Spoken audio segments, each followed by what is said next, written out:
Good morning, all of you. Few students have requested me to revise chapter 2 again. So here we are with the first introduction part of our chapter 2.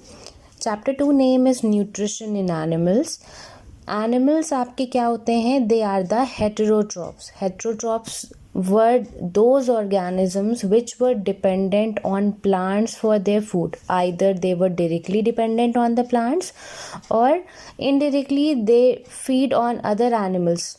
But the animals on which these heterotrophs or animals feed on, they are directly or indirectly dependent on food for a plant for their food. For example, if I talk about a deer feeds upon the grass, but the lion feeds on the deer. You can say that the lion is eating flesh, but the flesh which he is eating, the animal which he is eating, has consumed the grass portion only. So you can say directly or indirectly the lion is eating the grass, or it is dependent on the plant for the food. Now coming over to the next one, nutrition in animals. In animals, nutrition requirement consists of three parts: the nutrient which are required by the body. Nutrient includes your carbohydrate, you can say a balanced diet which includes your carbohydrate, protein, vitamin, fat, etc. The mode of intake, food intake कैसे कर रहा है एक organism, एक particular organism. Thirdly, its utilization in the body. जो भी उसने food intake किया है, उससे जो भी उसको energy मिली है, वो उसकी body ने किस किस function में utilize कर ली. Mode of taking food.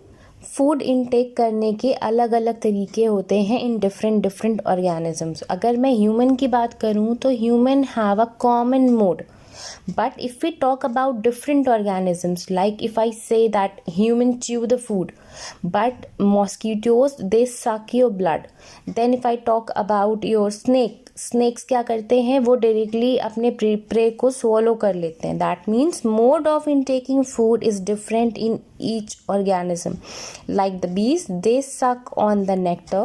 Infants, they are dependent on the mother's milk.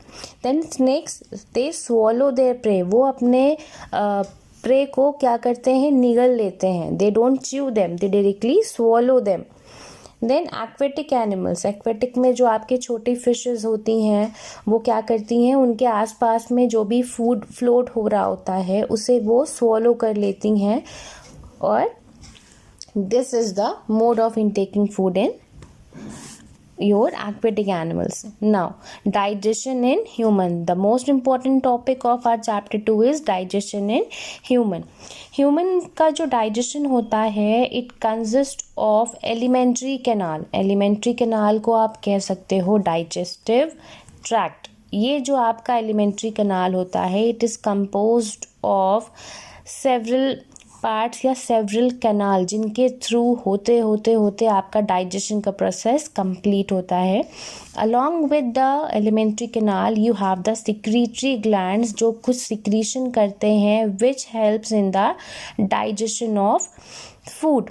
Now alimentary canal होता क्या है, it consist of salivary gland alimentary canal consist of 6 main parts, including first is the buccal cavity. Buccal cavity is your mouth part. ठीक है, mouth part को आप buckle cavity कहते हो. Second is the oesophagus और the food pipe. Mode of intaking food human में क्या होता है, वो पहले फूड को मुंह में चबाता है, च्यू करता है. Then the chewed food is pass through the food pipe. एक पाइप होता है जिसे हम ईसोफेगस कहते हैं. This pipe carries the food from the mouth to the stomach. ये सब linked up होते हैं, चेन में होते हैं, एक के नीचे एक होते हैं. देन स्टमक में आपका फूड पहुंचता है, वहाँ पे कुछ डाइजेस्टिव जूसेस सिक्रीट होते हैं जो कि आपके डाइजेशन के प्रोसेस को फर्दर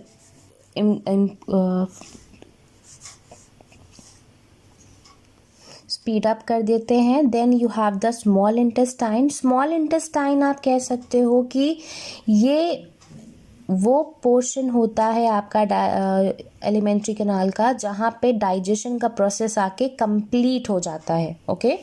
देन लार्ज इंटेस्टाइन में आपका क्या होता है?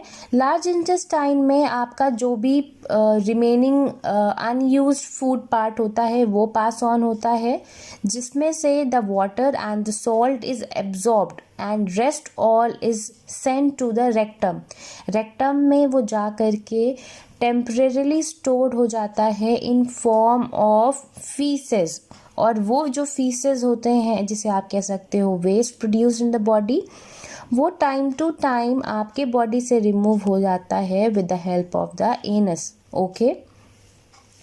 तो डाइजेशन में क्या क्या होता है? आपका एलिमेंट्री कैनाल होता है along with your glands and the digestive juices, जो कि आपके प्रोसेस ऑफ डाइजेशन को ईजी कर देता है.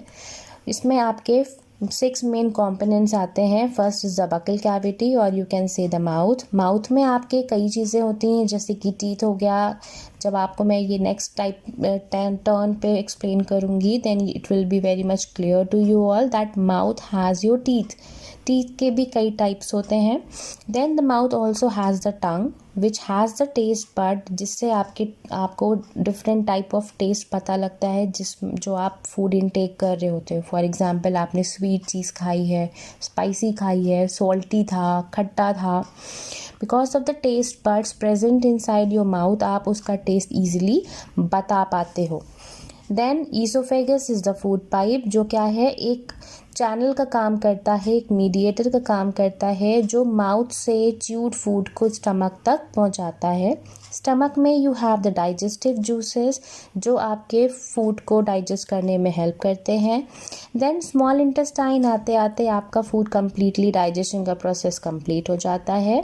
लार्ज इंटेस्टाइन में आपका सिर्फ एक काम होता है, that is the absorption of water and salt from the left over unused food. Okay. Then it is stored in form of solid feces in the rectum, and then that solid feces is removed time to time from the anus. I hope this much is clear to you all. Revise it and we will continue tomorrow with the next topic.